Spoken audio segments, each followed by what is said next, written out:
O homem evoluído. A palavra evoluído é relativa e convém explicar o que significa neste caso. Corpos evoluídos são os de todo homem de pensamentos puros, que resoluta e conscientemente põe seus afetos e aspirações nas coisas elevadas. Contudo, não correspondem aos de um homem muito avançado na senda que conduz ao adeptado, tanto no concernente à intensidade como à disposição. Mas os corpos evoluídos indicam-nos que o seu possuidor investiga a verdade, eleva-se sobre os interesses terrenos e vive por um ideal. Nesta categoria, há uns mais adiantado num sentido do que no outro. O exemplo proposto é o de um homem equilibrado, no meio termo dos que chegaram ao nível de que falamos. A lâmina 21 representa o corpo causal. Comparada com as lâminas 5 e 8, vê-se qual foi o progresso do homem e em que aspecto se manifesta. Vide figura 1 acima. Observamos que nele se desenvolveram belas e numerosas qualidades, pois o esplêndido e matizado globo está cheio de delicadas cores que simbolizam as modalidades superiores do amor, abnegação e simpatia, com acréscimo de um intelecto refinado e espiritual, e de constantes aspirações para o divino. A este propósito, disse eu no 6º Manual Teosófico, o plano mental. Este corpo, de matéria inconcebivelmente tênue e imponderável, de intensa e palpitante vida, como fogo vivente, à medida que aperfeiçoa sua evolução, transforma-se num globo de radiantes cores, cujas vibrações ondulam em cambiantes matizes desconhecidos na Terra, e de brilho, suavidade e transparência indescritíveis. Imaginai, por exemplo, as cores de um pôr-de-sol no Egito, e acrescentai a maravilhosa suavidade de uma noite de estio dos países do norte. Emprestai a estas cores mais luz, transparência e esplendor, de modo que se vantajem a mais policroma pintura, e todavia, quem não as tenha visto, jamais poderá imaginar a beleza das radiantes esferas que brilham no campo visual do clarividente, ao remontar a este mundo superior.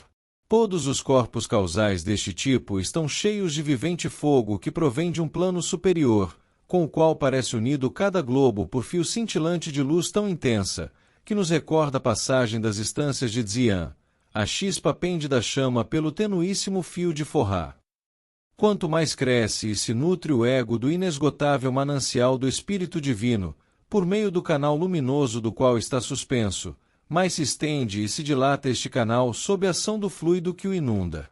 Depois, no próximo subplano, vê-se como uma torrente de luz que une a terra ao céu.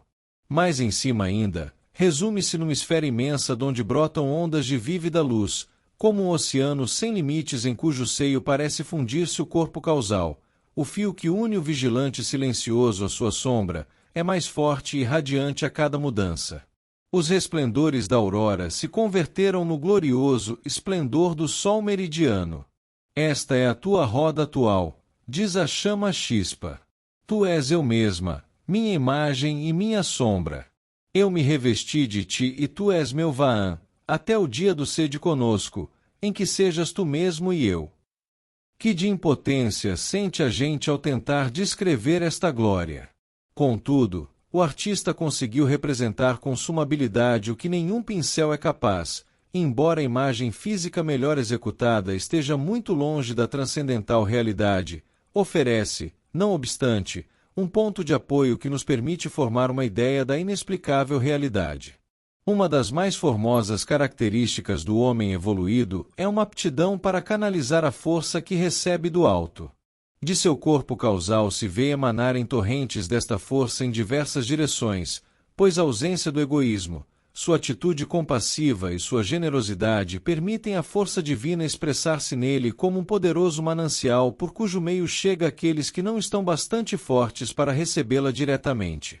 Converter-se deste modo em esmoler de Deus é um privilégio digno de nossos esforços, e está ao nosso alcance, seja qual for o grau de nossas forças.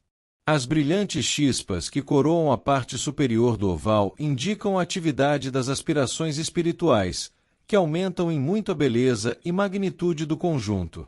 Por humildes que sejam as ocupações do homem no plano físico, estes raios não deixam de se elevar constantemente do corpo causal, pois, Quando o ego está desperto em seu próprio plano e começa a compreender o que é, assim como a natureza de suas relações com o divino, aspira sempre pela fonte de onde emanou, e permanece indiferente a quantas atividades exerça nos planos inferiores por tempo determinado. Não nos esqueçamos de que mesmo a mais nobre personalidade permanece sempre como uma débil e pobre expressão do eu. Assim, pois, desde que o homem superior começa a romper o seu próprio véu, abre-se diante dele um campo de ação quase limitado, um horizonte imenso, do qual não pode dar-nos ideia alguma nossa limitada vista física.